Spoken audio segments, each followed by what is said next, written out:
is a process and the difference between the process and the thread. So in a multi-processing or multitasking environment, you will have a sort of an interleaving between the process, so that the user get a feel that there is the processor time is dedicated to the particular process which is running. So in this interleaving concept, it is done through uh, having small threads. So you will be having the process is divided into number of threads. Again, it is similar to your process having dedicated temporary memory, program counter, other related data, whatever you had for process control block. Similar, we have a thread control block. So the fundamental, that is the data structure, remains the same. So there are the various operations associated with the thread states. We have seen that there are spawn, block, unblock, and finish. Similar to the ready, running, whatever, it is exactly the same. Okay, whenever you switch from one thread to another thread. Okay, so there is something like if there is something like you are using certain IO operations, then definitely you need to go to block state. And if you once you complete a test finish, yeah, I have discussed the various states of the threads in the last. Okay, so coming to the remote procedure calls. So we can have remote procedure calls using threads. So what is the remote? Let me discuss first RPC, then I'll come back to this. So remote procedure call, it's a model wherein you can communicate with, it's something like you have the client and the server and the client, through which you are having a communication. So meaning here, you can communicate between the two processes which are running on the different system. Okay. It's a distributed system wherein you can have a communication among the two processes. That is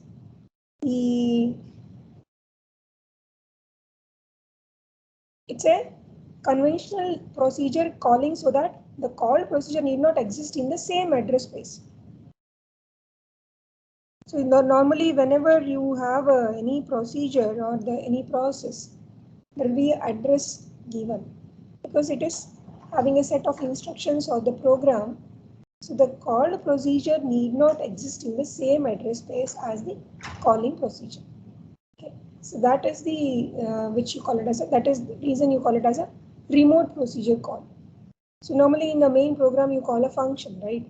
So you call a function. While calling a function, you return the you save the address wherein you are supposed to return it.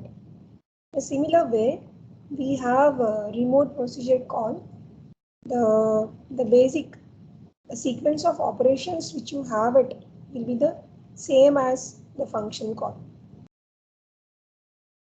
So while making the remote procedure call, the calling environment is suspended. So there is something, some sort of a difference which you need to notice while using the remote procedure call. So the calling environment is suspended. Procedure parameters are transferred across the network to the environment where the procedure is to execute. So procedure in the sense your function, the set of function which you are going to execute, and the procedure is executed there. So to understand better, I have another slide. Maybe this you will get a better idea. You have a caller, which is a client process, callee, which is a server process. So you can have a process which is running on the two systems in a distributed system. So when the whenever you are going to call a procedure, request message is sent to the callee. Whenever it receives request and start procedure execution, whatever the set of instructions, it executes that and it will reply back. So as you can see here, the caller is waiting for the reply from the server. It's requested for some message, and once it receives the request, the server starts executing that and it sends a reply. So once it receives a reply, while sending the reply, it has halted. So now it will resume the execution and start executing. So RPC is especially well suited for client server, that is query response. You have some queries. You need some response from the server. So query response interaction in which the flow of control alternates between the caller and the caller. Okay. So I hope this figure gives better clarity about what is remote procedure call. Now let me go back. So as I have shown already in the representation, the calling environment is suspended, as you already see. Procedure parameters are transferred across the network to the environment where the procedure is to execute, certain whatever the information which you needed, and the procedure is executed in the calling. So when the procedure finishes and it obtains the results are transferred to the calling environment where the execution continue. It continues with the normal operation. Okay. So I hope you understood what is a remote procedure call. Now, yeah. So now remote procedure call using threads. So you have some process. So the process 1, and it needs some something, some data or whatever. So there is a request to the server, and it executes that and gives a reply. Meanwhile, it is halted or blocked, and it gets a reply and start execution. And in case if there is any need of any other request, sends again to the server. Okay. So the pictorial representation can understand very well. This is blocked and blocks waiting for response to RPC, and the blocked one, this color, maybe I don't know whether you'll be able to, yeah, in this there were no, because here it is running, waiting, like that. In the second picture, see, this is with the single thread. Whenever you have two thread model, you can notice here. So there is an RPC request, and this thread A is blocked. And meanwhile, since there are two threads, the thread 2 can start executing. Okay, and in case if there is any RPC request, this goes to block, and still thread 1 is receiving the response from the server. It will be in the block state. Once it receives, it starts running, and maybe either the time elapses or there is something like switching between the two threads. So see, if this receives the request, this goes to block, and this second thread, the thread B, starts running. So let me repeat. In two thread model, consider that both are from the single process, that is process 1, having two threads. So thread A was running, and it needs some data from the server. So it requests. So there is a RPC request. Since there are two threads, thread A goes to blocked with the server request, that is RPC request. Thread B start executing, because you can use the processor.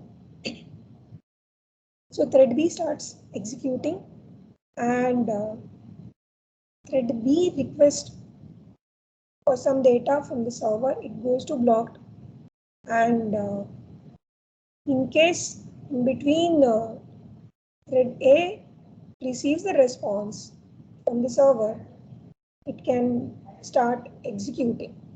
But in this case, at this particular time instant, what we can notice, say the process, the thread A, either the time elapses or the request for the thread B has received, it will come out of the blocked and it goes to running immediately, and thread A goes to blocked and thread B starts executing.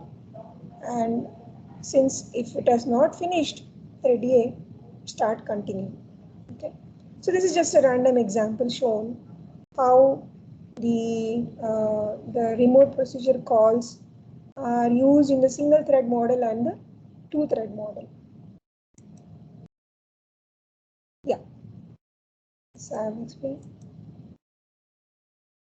So in a uniprocessor system, how we can have multi-threading. So in this example, we can see that there are three threads, two threads of process 1 and process 2 having a single thread, that is thread C. It's a simple way of example shown. Please remember that this is the execution with the uniprocessor, which means there is only one processor. At a time, processor can be assigned to any one of the threads. Please remember, there is only one processor. So in this case, let us consider the thread process 1, in which having two threads. Thread A is running, and in case if there are some IO request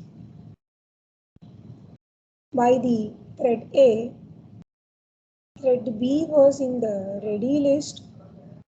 Okay, so as soon as this thread A request for the IO, it goes to blocked. Thread B starts running. Thread B starts running, and now say whatever the IO request by the thread A has finished, then it goes to ready, because thread B was running, and probably it is given a stipulated time for the execution. When the time elapses for the thread B, it goes to ready, and thread A starts running. Meanwhile, you can see that this is a time, the x-axis is the time.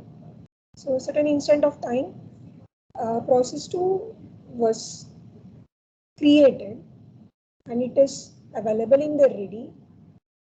So as soon as the time expires for the thread A, then thread C of process 2 starts running. This is just to show that how we are executing with the multi-threading, multi-processing with the multi-threading. Okay, so it's exactly same as how you are executing with the multi-processing. So the only difference is the process is divided into smaller threads, and how do they execute.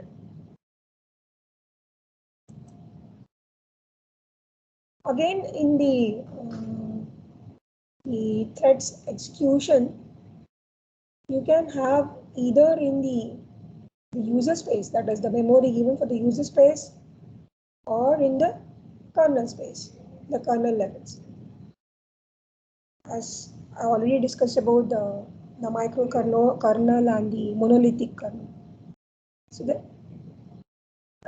the fundamental concept remains the same.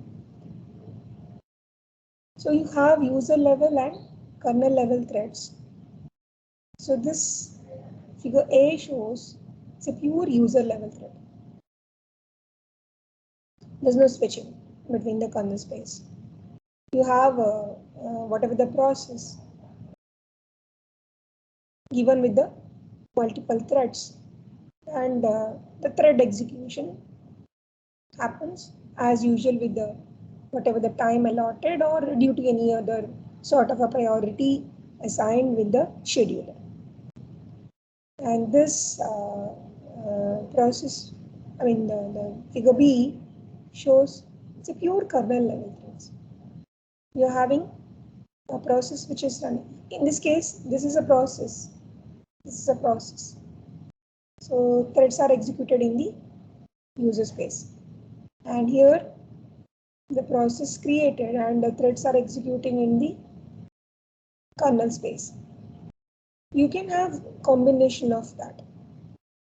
Means you have say, as you can see, this is the kernel level thread, and you have user threads and the kernel threads. Okay. So in case if you have to execute some process in the kernel space, there is some sort of a request. The meaning here is it's not a straightforward way of accessing the kernel space. You need to access through certain calling procedure to go to the kernel space. Yeah, this is just an example shown how exactly, process.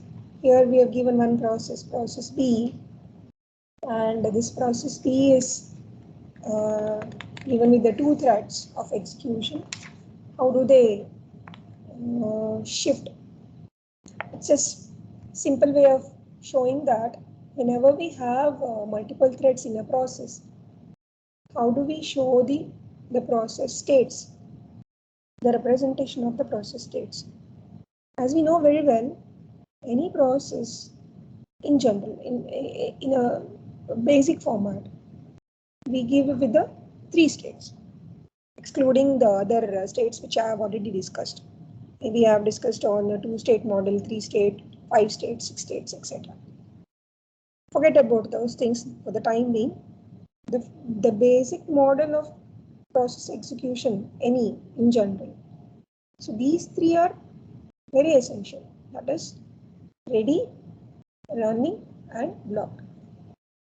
So whenever the process is ready for the execution, it is in the ready state, and the processes start executing, means processor is executing that process, because we consider here it is a multiprocessing.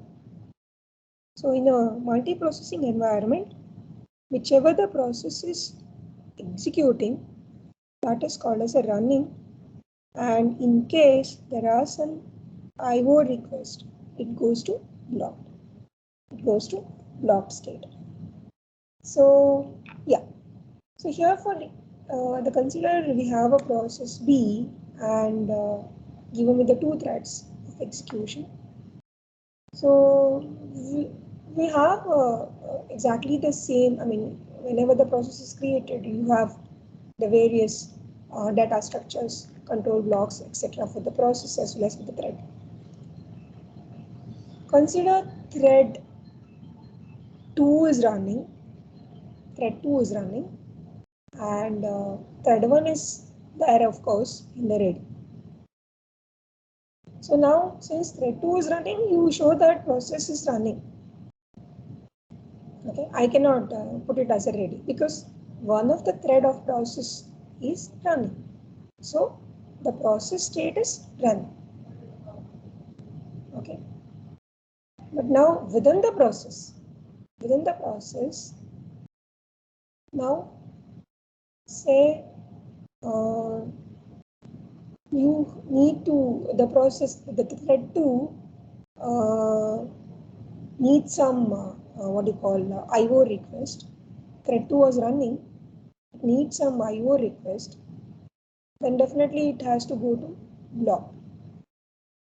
Okay, so in case there are some IO request, then I need to show that process B is blocked. Process thread 2 is still running because it requires some IO, so this goes to block. So hence we show the process as blocked. I hope you got it. So meanwhile, in case if there are and after completion of the block, after the IO request, the process will go to ready. Process will go to ready. But you can notice here in the state diagram, since the threads are part of the process, okay, threads are part of the process. Here in figure C, you can see that thread 2 is still running, and once you complete the IO request, it goes to block. So meanwhile, because we cannot show it, I mean that is the, I can say it's a mirroring, A and B and C and D. So here, whenever the thread 2 is blocked, you can make use of thread 1 can be run. Thread 1 can be running while thread 2 is in the blocked state. Again, when thread 1 is running, you can show the process B as running. This is not a sequential operation, please note. Don't get confused. The meaning over here is a process given with the 2 threads or whatever, any number of threads, n number of threads. Since those threads are part of the process, if none of the threads are running, then you can put it as a ready. Okay. So here in the ready list, say here the process is in the ready list. I mean, it is about to go to the running list. So starting from figure A, if I repeat, so whenever any application executing in thread 2 makes a system call which blocks the process B.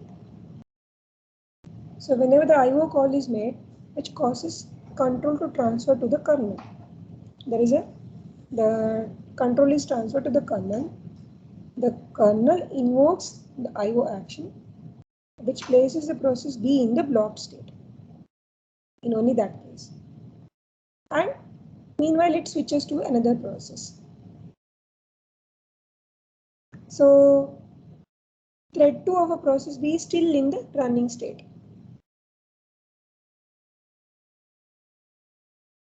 So in case if there is any clocking interrupt call passes, or if there is any clocking, then the kernel determines that the currently running process has exhausted its time twice, and kernel places process B in the ready state so that it can switch to the another process. So here in this diagram we have shown only one process. When there is a switching from one process to another process happens, provided the process goes to blocked, or blocked in the sense either the time elapses or there is a what you call IO request. Okay. So far we have seen only the process transition. Here process with the thread transition. Yeah, you can refer Stallings for more details. So this is about the process and the threads. So we've seen what is a process and what is a thread and how the threads are executed in the process.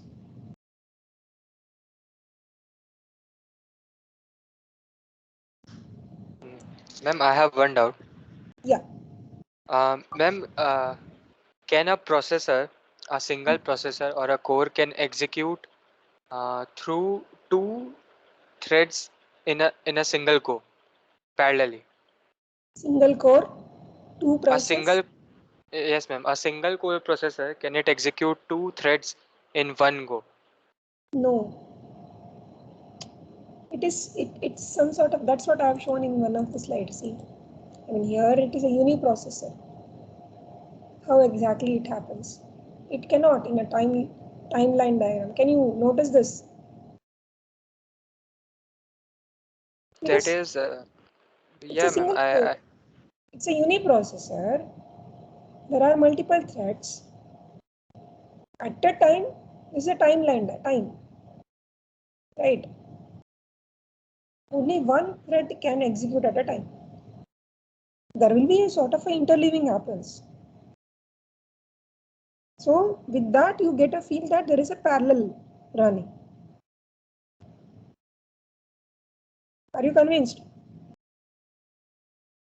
Yes, ma'am. I am convinced, but I have also like I have encountered some processors also. They say that they have two threads in hardware. That is, say, when in a very high speed processor, right? Are you Yes, ma'am. getting it? So in that case, the switching time, you may not get a feel that that is the way in which they say that there is a two threads or whatever because of the transition speed. But at a time it is impossible to have two threads running. If the speed of that execution is so fast, then you may feel that okay, there are multiple threads running. You get it? Ma'am, Hello? is there any term like hardware thread and software thread? Yeah, there is. There Ma'am, is. what's the difference between the two? I'm not sure about it, but there is a difference between the hardware thread and the software thread. Okay. Okay.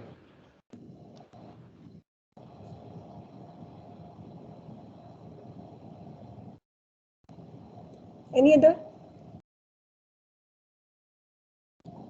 Yeah, I think the theory part, whatever is needed for the process creation, we have done it. I'll move on to the next topic.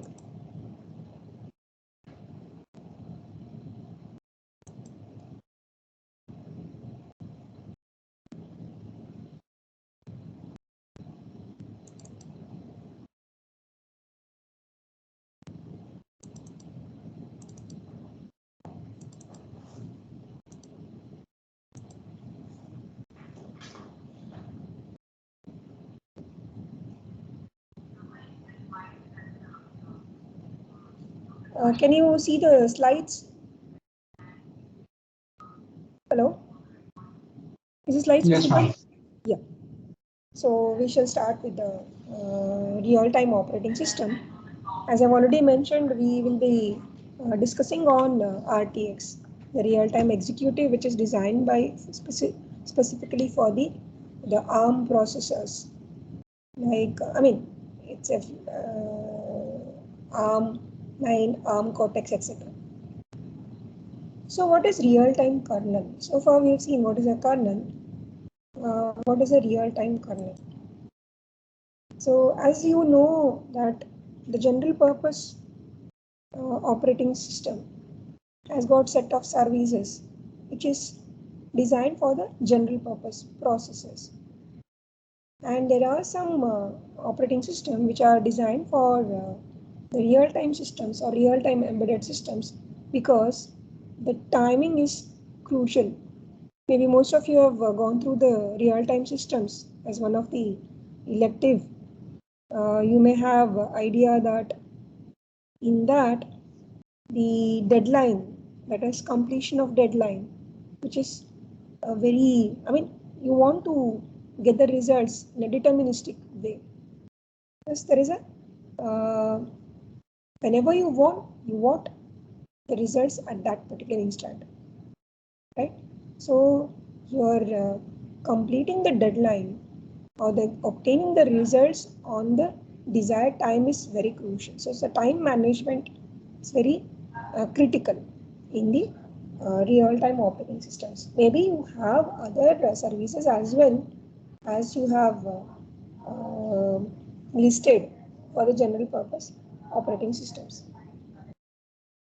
So the operating system is a program which supports computers' basic functions, and as I've already discussed, which makes the user can support with the multiprocessing or multitasking, and which makes the user convenient. Okay. So the applications provide the functionality that the user of the computer wants or needs. The services provided by the operating system make writing the application faster, simpler, and more maintainable. I hope you agree with this. Yeah. So there is the real-time operating system which controls a number of tasks by the RTOS scheduler. There is a scheduler. So you know what is a scheduler? It switches between the two process. So the scheduler is essentially a timer interrupt that allows a certain amount of execution time for each task, depending upon, say, when it has to switch. Maybe in your round robin execute, especially, you will have a timer interrupt and a stipulated time is given for every process, and the two tasks or the two process gets switched as soon as the time elapses. So for example, in this case, the given task 1 may run for 100 milliseconds and then be descheduled to allow task to run for similar period. In round robin, of course, it happens in the same way. So then it goes to task 3, etc., whichever the number of tasks you have it. So by giving these slices of runtime to each task in a round robin, we get the user get a feel that it's some sort of an illusion that there are multiple processes running on simultaneously. Okay. So now, the scheduler in the real-time operating system is designed to provide a predictable execution pattern, as I just mentioned. So here you call it as a deterministic. So you are expecting a deterministic nature. This is specifically needed for your real-time systems, and more or less not for all embedded system, whichever are the real-time embedded systems. So real-time requirements is one of the specific, which specifies, that the embedded system must respond to a certain event within the defined time. As I've just mentioned, deterministic, completing the deadline, etc., etc. So there's a scheduler, and your real-time scheduler which takes care of this. Yeah. So before talking about the real-time operating systems, maybe we need to know what is your super loop concept. Maybe as we know very well that embedded systems are designed to function for a given task, a dedicated task. For example, I have a washing machine. So washing machine is written with certain set of instructions to do the specific job, and as soon as there is a power and whatever the set of task is given to it, it will do that. It won't bake, right? It won't play a music. I hope you getting my point. So it is meant for washing, and it will check whether there is a water level and whatever the time set of your wash, rinse, etc. It functions with that. So this is an embedded system given with some set of sensors, and there are some actuators, and the program, as long as the power is there with the whatever the stipulated time, it executes, right? So what I mean here is there is something like a while loop. It executes for the given set of instructions, right? So normally we call it as that concept. In some cases we call it as a super loop.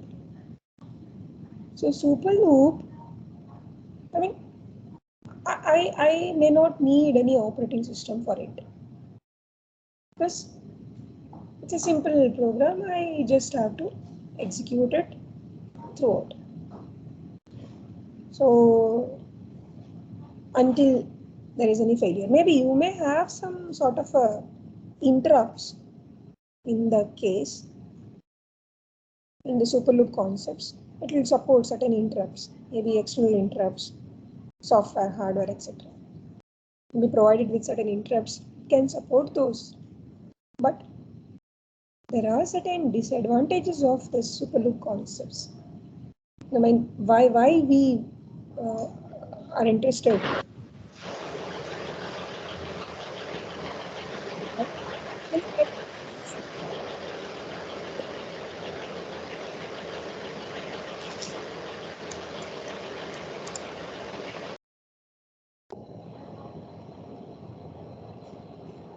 So there are certain disadvantages of super loop.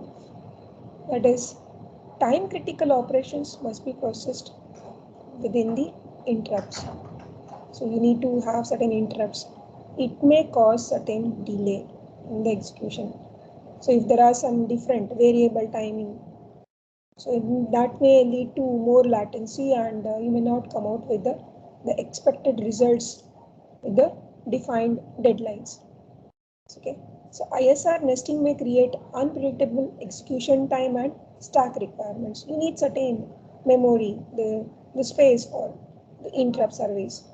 Okay. So this is call it as a disadvantage of going with the super loop.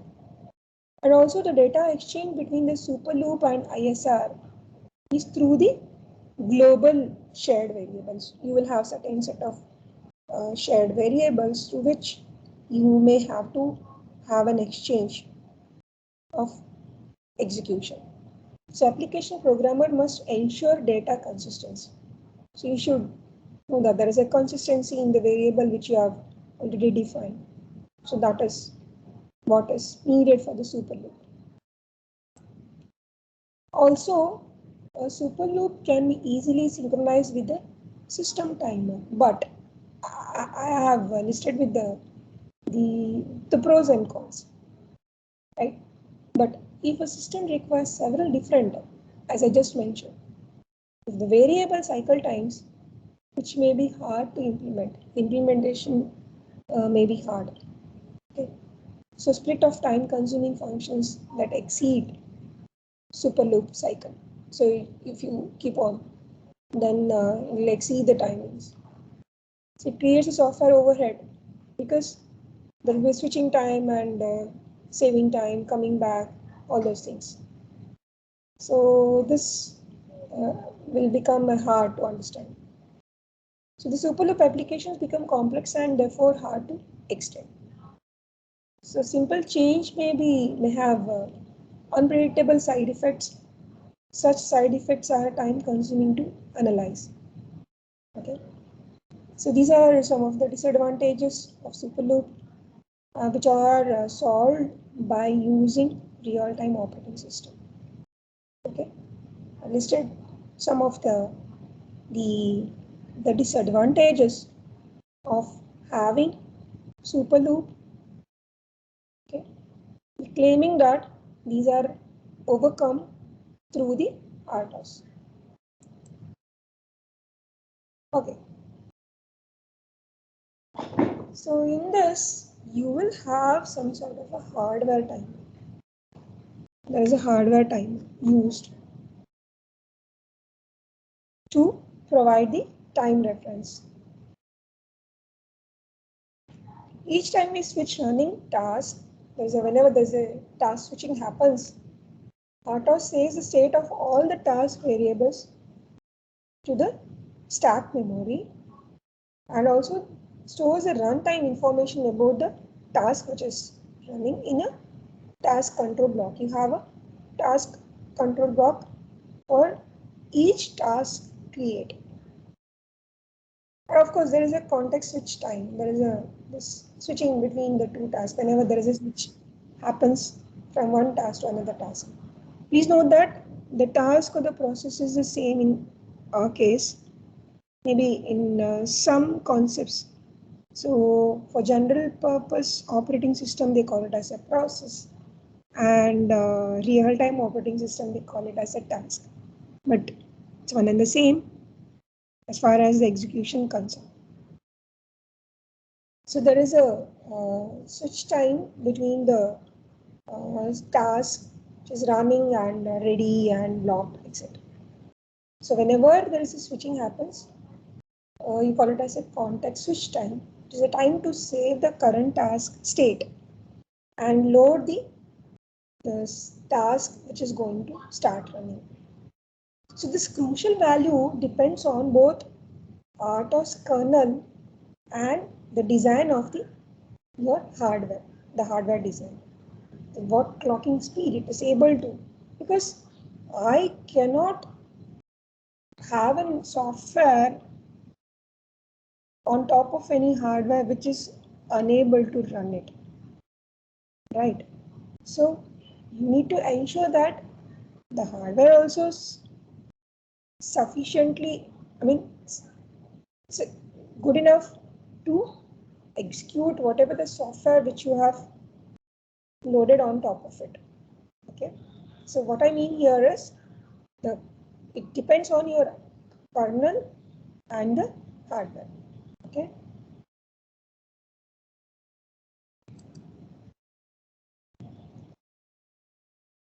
Yeah, this is just advantages and disadvantages. There is no general rule when RTOS should be used and when not.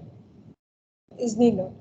Even very complex projects can be accomplished with the super loop architecture, and they can carefully choose certain interrupts, which is also possible. And also super loops can be a real-time capable. So I cannot outrightly reject super loop concept. There could be. So, but being said, the RTOS can make life easier in the situations which I have listed here. If there are multiple slow tasks that need to run in parallel, in the sense switching, like different communication interfaces, a state machine to keep track of each task can get very complicated. So, dedicated task with the scheduler makes the implementation very straightforward. This makes your task easy. And higher level communication like the IP networking and Bluetooth will almost certainly require an RTOS environment. Definitely they need in IP, that is your networking environment. You might also be interested in the package that comes with the RTOS. Like there are certain drivers. There are certain drivers supported with the RTOS, the kernel. Okay. And also we have seen in what are the circumstances Superloop can be a better solution. If a firmware needs to run on a very constrained hardware, in a very constrained hardware, the overhead of an RTOS can be too much in such a case. That is, if the amount of RAM can be critical, as each RTOS thread requires its own stack space. That is also an overhead, which increases your total memory consumption overall. When you look into that angle, There again, there is a more memory consumption. And for short, high priority tasks, which need to interrupt a slow main loop. Suppose your main program is very slow. Okay, a simple multitasking using ISR can be sufficient. In a slow systems, there is no benefit of using the RTOS. So in this situation again, the super loop could be a better solution compared to your RTOS. Yeah. So again, the fundamental concepts remain the same. You have a task scheduling. Tasks are called when needed, ensuring better program flow and event response. Then there is a multitasking. I mean, these are the benefits of your the Keel RTX. RTX is real-time executive. Okay, it's ensures better program flow and your event response. Maybe it supports a very basic sort of a scheduling. There is a multitasking, so which gives an illusion of executing a number of tasks simultaneously, and it can give you deterministic behavior. That is, events and interrupts are handled within a defined time, of course.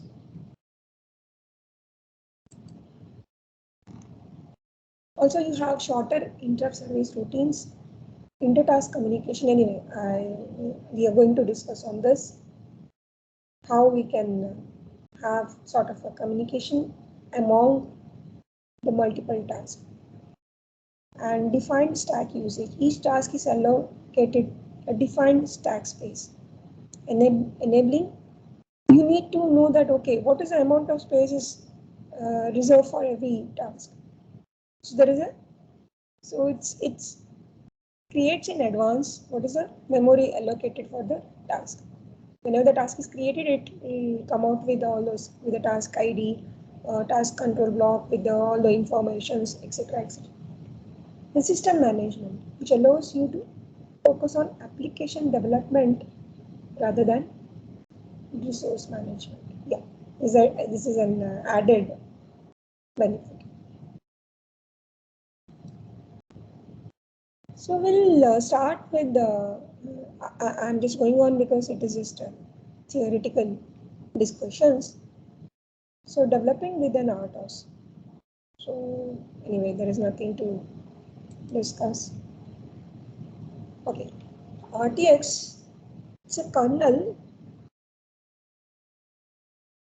so which enables to create applications that simultaneously perform multiple functions or tasks, which I mean it supports multitasking or multiprocessing.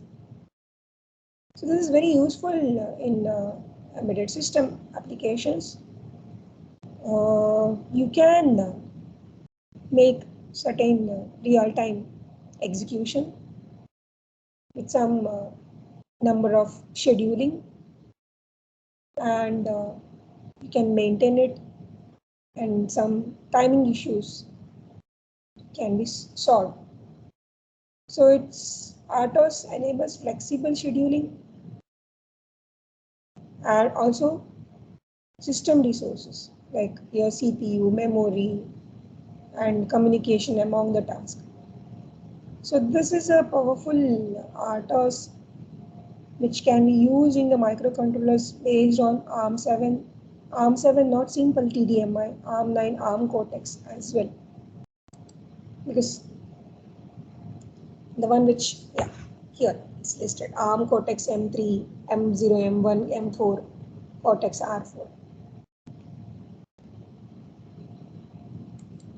So M means it is a microcontroller, A is application, R is real time. Yeah, so these are the RTOS list. You can notice your key RTX. So the percentage of usage. There's a free RTOS available, and since it is free and available, majority are using this, and also you have embedded Linux on the top. Okay. So this is 2017, but latest one, if you find maybe the different scenario, I have not checked it, you can. Yeah, so this is the technical details about the software, the descriptions, how, and comparison as well. You can notice here with respect to ARM7 and Cortex. So defined tasks, there is an unlimited task, active task, maximum 250. Because you will have some sort of an interrupt number, it goes to with the 0 to 255, and there are some tasks are reserved. So the maximum you have only 250. And you have mailbox, semaphores, mutex, signals. Anyway, we are going to discuss all these, the kernel objects and the synchronization parameters which are used in the operating systems. Okay. What I want you to, yeah. So this is one which we need to notice. Okay. So this may be of interest, because if I'm using the particular software, you can see there is a how there is an improvement with respect to the number of cycles which are used with ARM7 and the ARM Cortex. So initialization system, that is a start task, it takes 1721 cycles in ARM7.9, it takes 1147 in Cortex-M. Maybe if you go to M4, maybe it is slightly improvement. But anyway, this is the data which I got it. And the task creation, 679 here, 403. So you can see that the time taken for each task switch, here it is switching from the, so these are the different functions which we have it in the RTX. We are going to see those tasks, how to create a task, various syntax of the task creation. So this takes switching 458, here it's 230 seconds. Anyway, there are other parameters. So the basic functions of task, you have this is the RTX kernel with a scheduler. Of course, there has to be a scheduler. You can see there is a mutex, memory pool, mailbox, delay, event, and semaphore. Definitely, we have some event registers, semaphore, mutex, etc. So this is just to show that the RTX, how the RTX kernel. So RTX kernel uses the execution priorities to select which is the next task to run. You can have preemptive scheduling and cooperative scheduling, or you can have round robin scheduling. These three are the one which we are going to discuss. Yeah, this is just almost a repetition, means you have round robin, preemptive, cooperative scheduling, and for inter-task communication supported by this objects, which includes your events, semaphore, mutex, and mailbox. And interrupt handling can be accomplished by prioritizing the tasks which are scheduled by the kernel. Okay. So there is a scheduler which runs program code as task.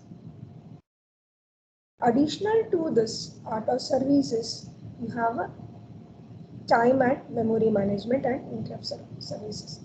So apart from your RTOS general services, okay, like you have file management and the IO management, etc., etc. Now see how to use this RTX. So since we are using the operating system, definitely we need to have minimum 2 tasks, minimum. At least 2 tasks need to be given in your program. Yeah. So in the RTX kernel, the tasks that a system must fulfill is split into several smaller tasks, and you feel that they run concurrently. So what are the advantages? Maybe I already discussed, but some of them using the advantages of using the RTX kernel. Real world processes are usually made up of several concurrent activities, right? This pattern can be represented in a software by using the RTS. You can, while writing a program, you can maybe maybe initial classes, I have discussed on how we can, the difference between your sequential execution and the concurrent execution. Maybe I have taken example of relay and LED. I have shown you the program execution with going with the simple functions and given with the 2 tasks. Okay. Yeah. I want to run both simultaneously by having some sort of a threads. So through which because you feel that both are running simultaneously. So we can make different activities occur at different times. For example, whenever they are needed, because each activity is packed into a separate task and which can be executed on its own. So it all are independent. So you can make it. Also, we can prioritize the task, which task is given with the highest priority. Of course, you know it. Suppose there are some alarm to be triggered or any of the medical devices. I need to give certain task which is the highest priority. Definitely it should. And it is easier to understand and manage smaller pieces of code. Right, if you write a lengthy code, it will be difficult to.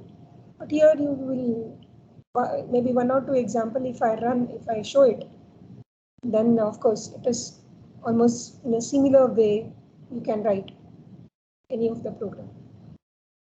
Splitting up of the software into independent parts, which reduces the system complexity and also reduce your error, and also you can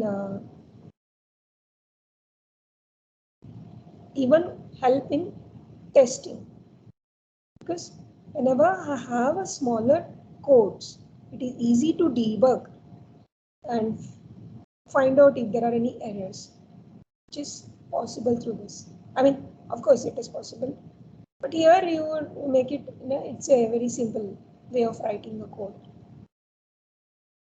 RTX kernel is also scalable, means you can extend. There are certain space given for the futuristic. Additional tasks can easily be added at any time. You can create a task. You need not have it in the initialization, and in case if you want to add some number of tasks, you can create in a task which is running, any additional task which is possible. The RTX kernel offers services needed in many real-time applications. For example, good handling of interrupts, periodical activation of tasks, and time limits on wait functions if there are certain. So what is the time wait functions? Suppose I am switching due to the blocked, means I insert certain wait functions. Through forcing, in case if there is a switching needed, I can force the task which is running through wait. Okay, there are different timing functions are defined in this software, let us have a discussion on those. Anyway, this is just a repetition. I just want you to show that how the data structure looks like. You have a task control block, and there is a stack, and this is your task given with the unique ID, and there are a set of priorities given for the task execution. So depending on, definitely you need to define the various parameters. Those are listed here. So when the task is created, it is associated with a name, which is a unique ID. You should give a task name like task 1 or task 2. Maybe you can define the name of the task and the task ID, a priority, and a control block, a stack, and there is a task routine, a set of instructions. So these are the features of your task. You need to have those. Okay. So it's an independent thread of execution. You can have only one thread. You need not have a multiple threads of execution in a task. Single thread task. If it is the task itself is so small, there's no point in having multiple threads into it. Okay. Yeah, this is just to show the state diagram in a simple way. This, please note that this is very much essential to understand. So there is a ready, running, and block. Yeah, please note that there is some mistake over here. I cannot come back to the running from blocked. Okay, it has to go through the ready and run. Please make a note of this. Even though what we mean here is out of the ready list task, the task which is given with the highest priority, whenever it goes to blocked, it can go to running because it is the highest, but it should go through the ready. Okay. So whatever the task is running, during that time, it has to shift back to the ready list because this is the highest one. Definitely it should be given the preference for the execution. Yeah, that these transitions are, I hope you are familiar with. In a ready list, highest priority will go to running, and if there is any IO operation, goes to blocked, and after completion it comes back to ready, right? This is your finite state machine model. This is a simple set of, to know the difference between your procedure, in simple procedure, the function, and your task. This is how we write a C code. You have unsigned int procedure with a void function and set of instructions, and you want to return some values in case you put that value defined in the beginning itself as a variable. This is a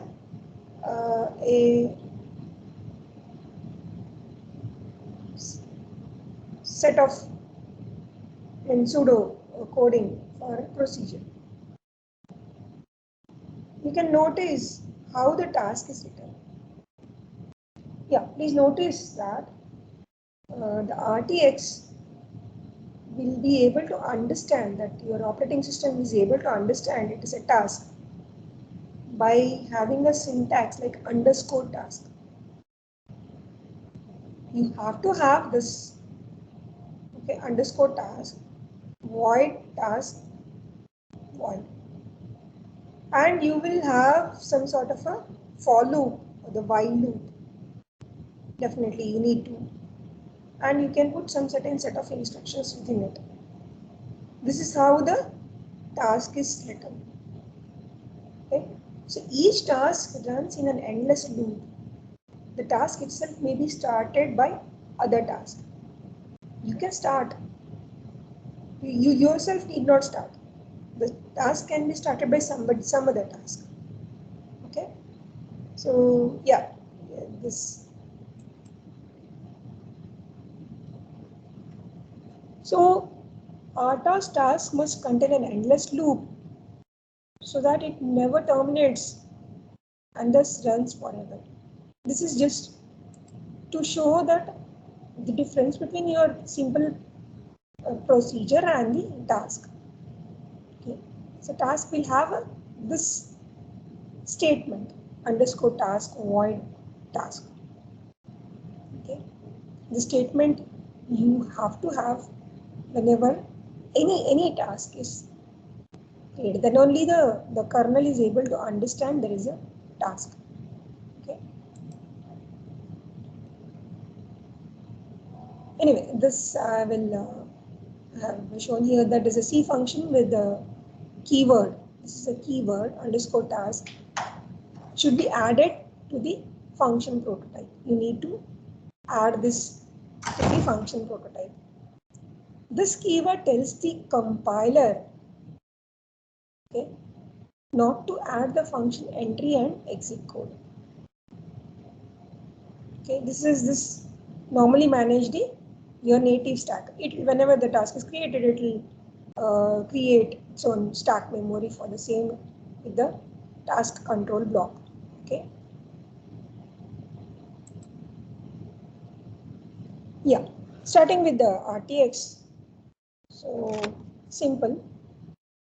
So to build a simple RTX-based program, we declare each task as a standard C function, and there is a task ID.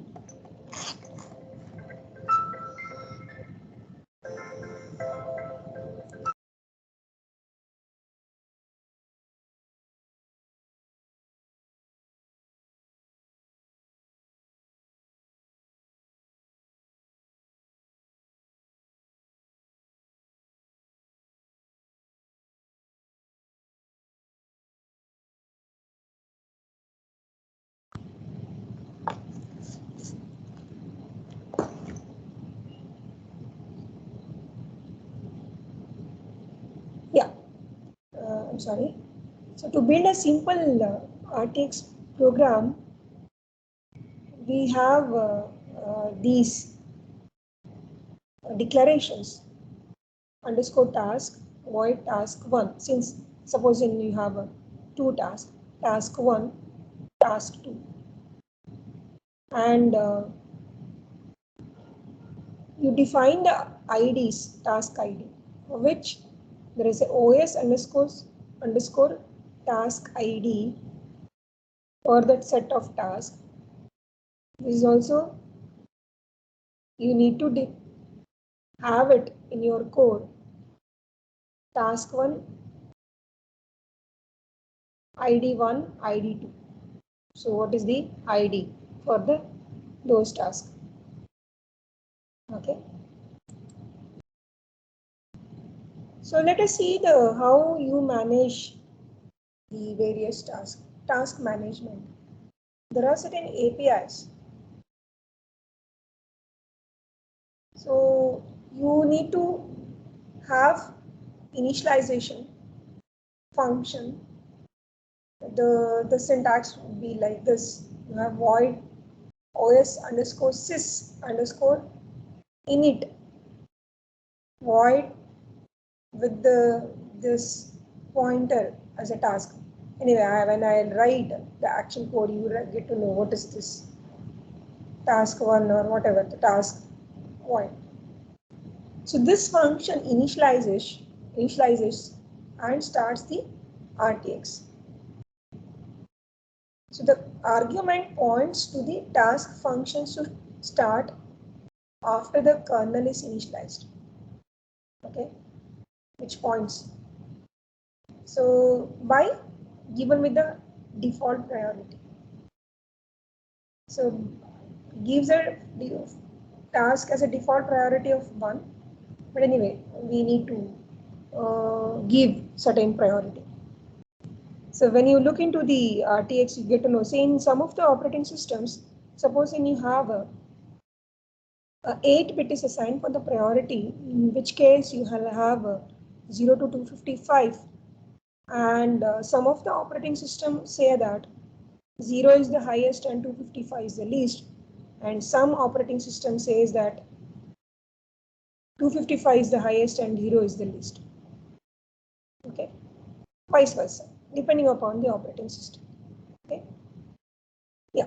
So for the system initialization function should be given the highest priority. Let us see in the RTX which we are using, whether it is the 0 is the highest or 255 is the highest. Okay. So this function will be there in your RL RTX library. So you need to include initially, that is RTL.h. This function you have to include in the beginning.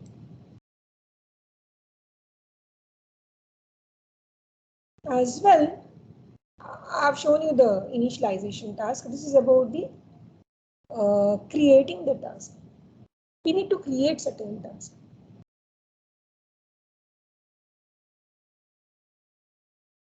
So this function creates a task identified by the function pointer argument, whatever the pointer we have given. Okay, with a set of priority.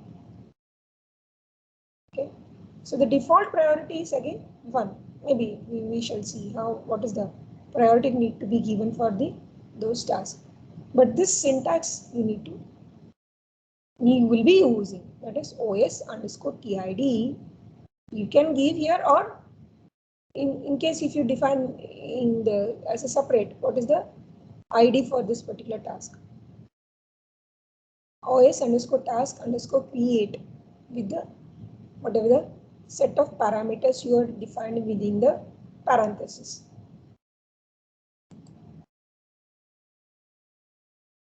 Yeah, this is just we have showing the task management files. So you will be having initialization function. You have to have a create function. Of course, there should be a main function. The main function, you will be having the initialization function, that which could be your task 1. Okay, because you start with that as a first task, wherein you can create a set of tasks within it. Okay, anything.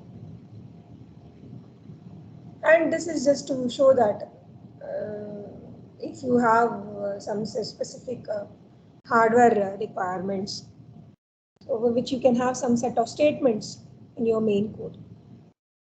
Okay, your sys initialization function launches RTX, but only starts the first task run. It starts only the first task run. Okay. 2 additional calls are available to start RTX. This is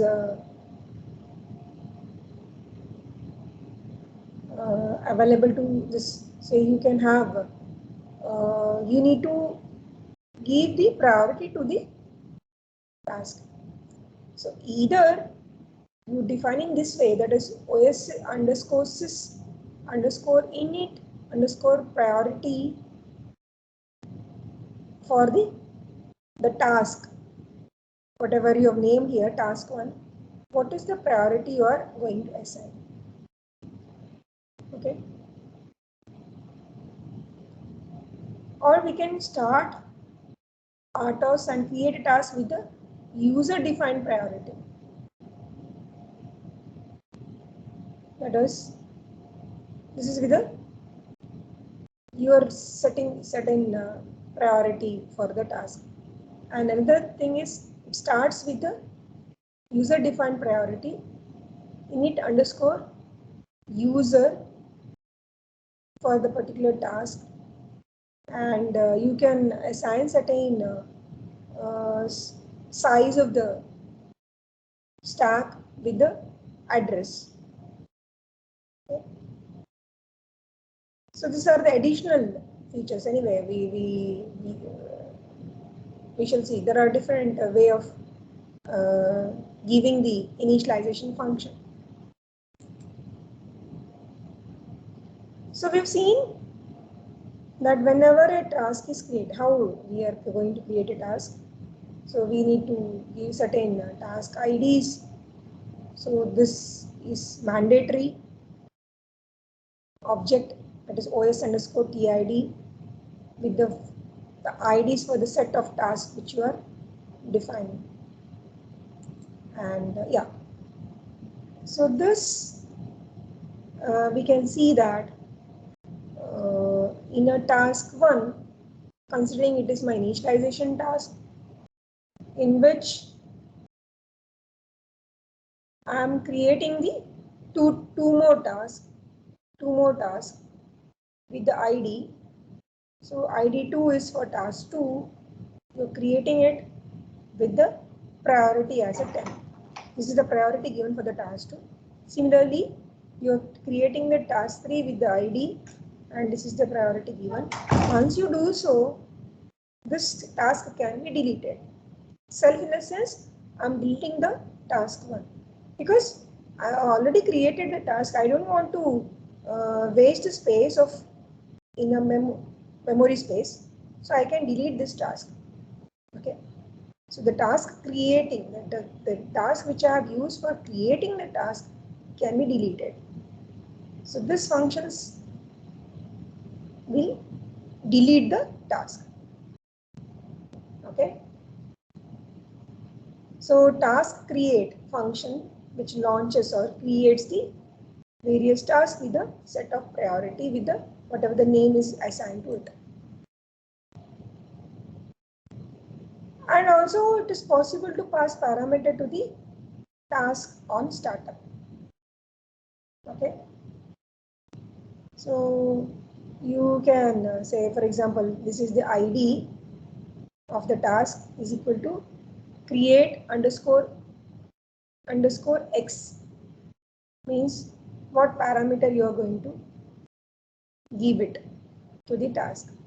So in this syntax, you can extend your task create function with any parameter which you want, like event. So apart from your task name and the priority, you will have a parameter as well.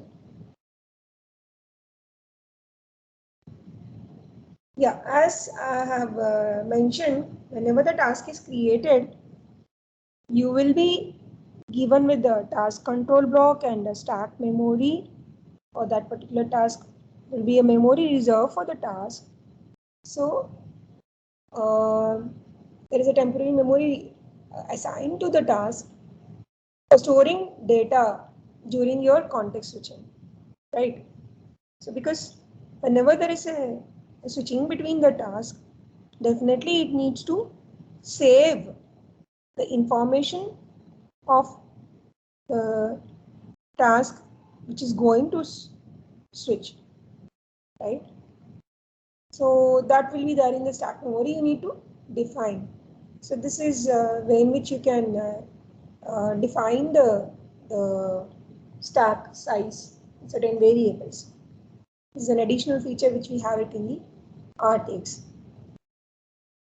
So which is an application built for the task. Okay. So you need to have certain buffer space for the particular task.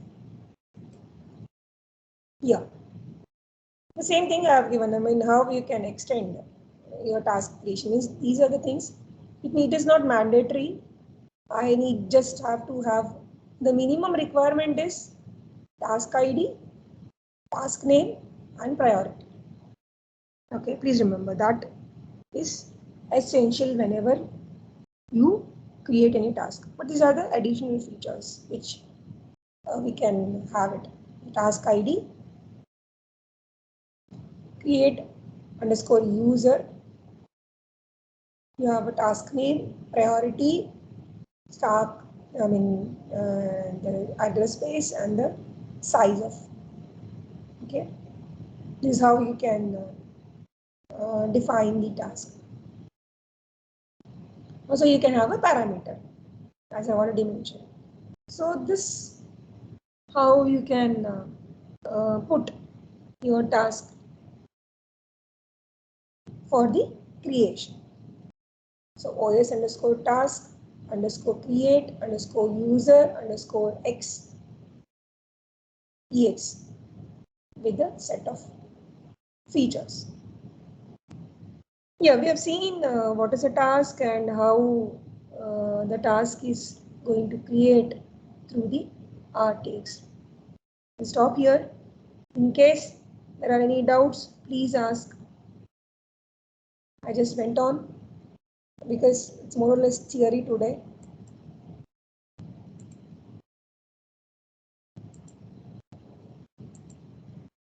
No doubts, ma'am. Yeah. Anything? No doubts, ma'am. Okay. Please refer the books which I have uploaded. Maybe anytime the quiz may come to you. So it looks theory, but better you refer the chapters through the, I mean, whatever I mentioned in the course plan. Also refer the course plan and the books. Okay.